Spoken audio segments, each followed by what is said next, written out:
52 murders in Soviet Russia, a cannibal and a necrophile. The name of Andrei Chikatilo has become a household name in Russia. Perhaps Chikatilo became so popular because before his case in the Soviet Union, the crimes of maniacs, especially sexual ones, were not discussed by general public. In a prosperous socialist state, moving towards communism, there can be no maniacs. This is a capitalist infection. The Soviet people are not like that. Approximately, this point of view was propagated by the authorities. But this point of view turned out to be not so correct, and the devoted communist, Andrei Romanovich Chikatilo, turned out to be a serial killer maniac. Chikatilo was born on October 16, 1936, in a small Ukrainian village, in the Sumy region. In childhood, Chikatilo sometimes had strong psychological shocks. Andrei's older brother, Stepan, went missing in 1931. Parents suspected that he was eaten by cannibals during a terrible famine in Ukraine in the 30s. That's the story which his mother told little Andrei. For a little child, this was an incredible psychological pressure. Perhaps it also played a role in formation of the future killer. Second World War began. Chikatilo's father went to the front, was captured. After his release in 1945, he was recognized as a traitor to the motherland, which of course was not the truth. Andrei, still a child, disowned his father, admitting his betrayal, but still he was attacked at school. In general, he grew up a lonely child. He did not have any friends, he was shy, timid. The teachers were surprised at my helplessness, Chikatilo said during the investigation. If I didn't have a pen or ink, I would sit and cry. Despite his short-sightedness, Andrei refused to wear glasses. He was afraid of being ridiculed, being branded as a weak man. In addition, for a long time, teenager hid the problem of bedwetting, which still happened to him in his youth. Needless to say, things with girls for Chikatilo were going bad. He was very shy, and even if he managed to bring some girl to bed, he couldn't succeed. He was ridiculed several times. Sexual problems, most likely, had a very strong impact on Andrei's later life and his career as a maniac. Subsequently, he'll tell such an episode that happened to him in his youth. A 13-year-old girl came into our yard, peeking out from under her dress. I said that my sister was not at home, but she didn't leave. Then I pushed her, knocked her down, and laid down on her. I didn't undress her, and I didn't undress myself, but I immediately ejaculated. I was very worried about this weakness of mine, although no one saw it. After this misfortune of mine, I decided to tame my flesh, my base impulses, and vowed to myself not to touch anyone except my future wife. And here's another case that contributed to the transformation of Chikatilo into a monster. After finishing school, Andrei enters the university and successfully graduates. He then gets a job as a telephone engineer in a small town of Rodionovo-Nesvitaevsky in Rostov region. Chikatilo works diligently. When saving any money, he immediately sends it out to his parents. In 1962, his sister introduces Andrei to a local girl, who soon marries him. Despite the obvious passivity of her husband in bed, the couple will have 2 children, Ludmila and Yuri. Chikatilo loves his wife and children very much. He's a caring, sensitive father and husband. In 1970, Andrei Chikatilo completed a course in Marxism-Leninism, literature in absentia, received a diploma and got a job as a teacher at school number 32 in the city of Novoshakhtinsk. But teacher's work wasn't going too well for him. Chikatilo was not able to control his students. They constantly laughed and mocked him. Despite such an unfortunate state of affairs, Chikatilo remains at work. As he'll tell later, being in the company of children, boys and girls, it pleased him. Then some rumors appeared that Chikatilo is harassing his students, and he was asked to leave his job. In another school, Chikatilo was caught harassing students once again, but other students who noticed this beat Andrei Romanovich. After this incident, there was always a knife in Chikatilo's briefcase. Soon Chikatilo and his family moved to the city of Shakhty. That's exactly the place where he'll begin his bloody crimes. December 22, 1978, Chikatilo commits his first murder. His victim is 9-year-old Lena Zakotnova. He noticed her at a tram stop, then lured to his hut in a forest, promising to give her some American chewing gum. A treasure for a poor Soviet girl. There, killer knocks Lena to the floor, tries to rape her, and then inflicts several stab wounds in the stomach. Chikatilo throws a half-dead girl into Grushevka River, where 2 days later her body will be found. Actually, the maniac could be caught even after his first crime. There is a witness who saw that Lena was led away by a tall, thin man with glasses. Chikatilo was even detained, but his wife gave him an alibi for that day. If not for her, perhaps the life of another 52 people would have been saved. After that, Chikatilo managed to restrain his terrible needs for 3 years. But 3 years later, there was another murder. The victim was 17-year-old Larisa Tkachenko. The girl was, in fact, a juvenile prostitute, whose main clients were young soldiers. Making contact with Chikatilo, she did not suspect anything bad, assuming it's gonna be just usual business. The maniac noticed Larisa at a bus stop near City Library. He invited the girl to take a walk, and she agreed without a second thought. Of course, she didn't expect what's going to happen to her. Chikatilo and Tkachenko went to the forest, where Killer knocked the girl to the ground, undressed her, and did beat her badly. He even put some ground in her mouth to stop her from crying and screaming. Soon, Larisa stopped resisting. The next day, September 4, the body of Larisa Tkachenko was discovered. Later, during the interrogation, Chikatilo will say that if the first murder frightened him and embarrassed, then, when killing Tkachenko, he experienced joy. It's not surprising that Maniac could not stop. In 1982, the killer had already committed 6 crimes. He worked out a plan of actions, which practically didn't fail. While traveling by bus or trains, he would look out for lonely children at the stations. If it was possible to lure the victim into the forest, where Chikatilo committed the majority of his crimes, that would be the end for a kid. The investigation was slowed by 3 facts. Firstly, crimes of this kind were new. There were no experts in serial murders in the Rostov police. Secondly, the investigation believed that the killer of the boys and the killer of the girls were 2 different men. And lastly, many bodies were found several months after the murder. Some were not found at all, and it was difficult to identify and process them, or to reveal the style of the killer. Therefore, police didn't even have a suspect for this case. The following year, Chikatilo doubled his bloody score by committing 8 more murders. 4 of the victims were children. The maniac committed all his crimes with terrifying cruelty. From the materials of investigation, during the examination of a corpse, the following body injuries were found: multiple stab cut and cut injuries of the face, abdomen and external genitalia, 9 stab cut penetrating blind wounds of the abdomen with damage to the small and large intestines, complete cutting off of part intestines and partial removal from the abdominal cavity with gross ruptures of the mesentery of the small and large intestines. 2 of these injuries were formed as a result of multiple, at least 20, immersions of a blade with rotation around the axis at different angles. 1 stab wound of the right eye socket, 2 stab wounds in the right auricle, a cut off tongue, a wound in the area of genitalia, with complete cutting off the scrotum and penis, 23 stab wounds in the chest and abdomen. Mutilated corpses were often found in the forest belt. The situation became critical. In September 1983, the experienced Major Mikhail Fetisov and his investigation team arrived from the capital of Moscow.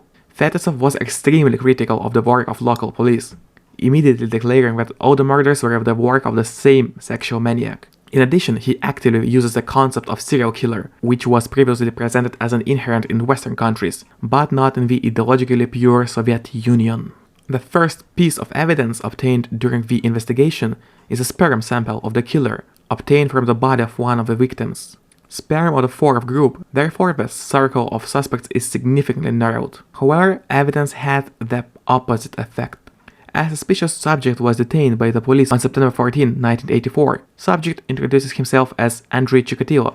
However, a subsequent check shows that Chikatilo has a second blood group. In 19.9% of cases, the groups of various secretions and blood coincide, and he is safely, having excluded from the party, released. And then he again starts murdering people. In 1984, the maniac committed 15 brutal murders. 9 adult women and 6 girls became his victims. In December, he got a new job in a factory near to Novocherkassk. His position is associated with constant departures and business trips, which provides him with a convenient opportunity to commit crimes. When committing murders in different cities of a large country, it's very difficult to get caught. It was proved by American Ted Bundy. During the following year, he commits 2 murders of women. One of them happened in Moscow. In December 1985, starts the operation called Forest Belt, going under control of Central Committee of the CSPU. The new head of Investigative Operational Group, Izak Astolov, organizes patrols at railway stations.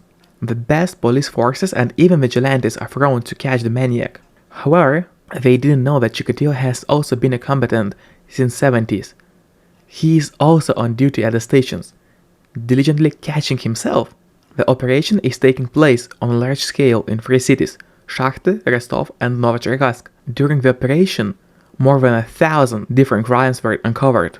Over 200,000 people were checked for involvement in this case, and many people with sexual and mental disabilities were registered. But the maniac still wasn't found. Kostoyev even asked previously caught pedophile, maniac Slivko, but he couldn't help either. It's useless, it's impossible to calculate.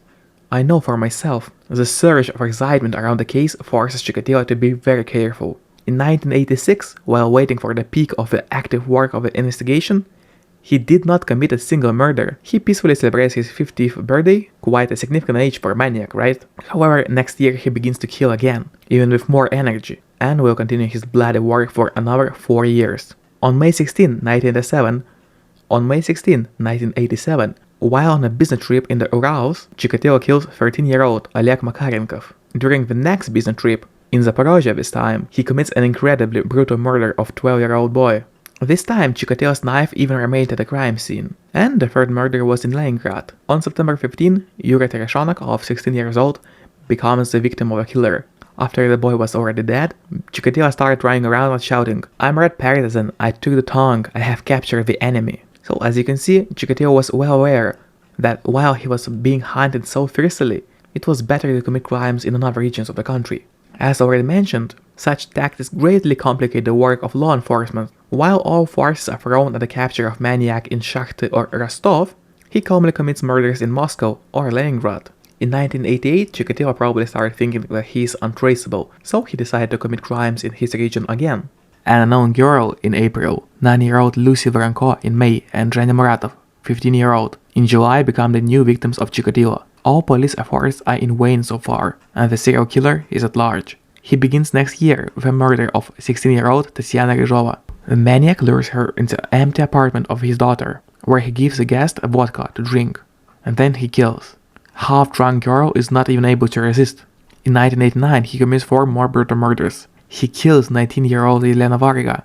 On the way to her father's birthday party on August 19, he noticed a lonely girl at a bus stop, and, in his favorite manner, invited her to his place.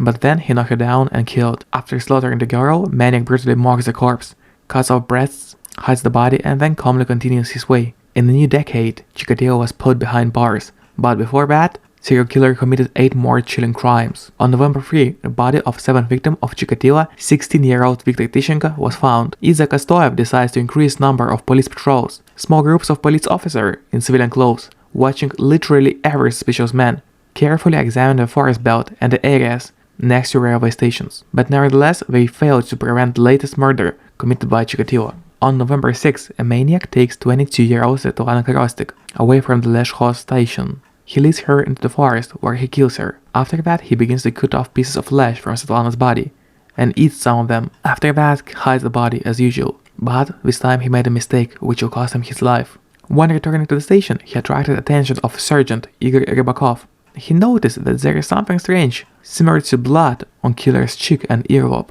Rybakov checks his documents, but there was no grounds for arrest, and the maniac is free again. Nevertheless, meeting with Rybakov played a decisive role in the capture of a serial killer.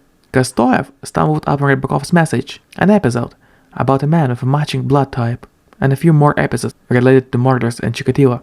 By order of Kostoyev, a special group of disguised officers was assigned to shadow Andrei Romanovich.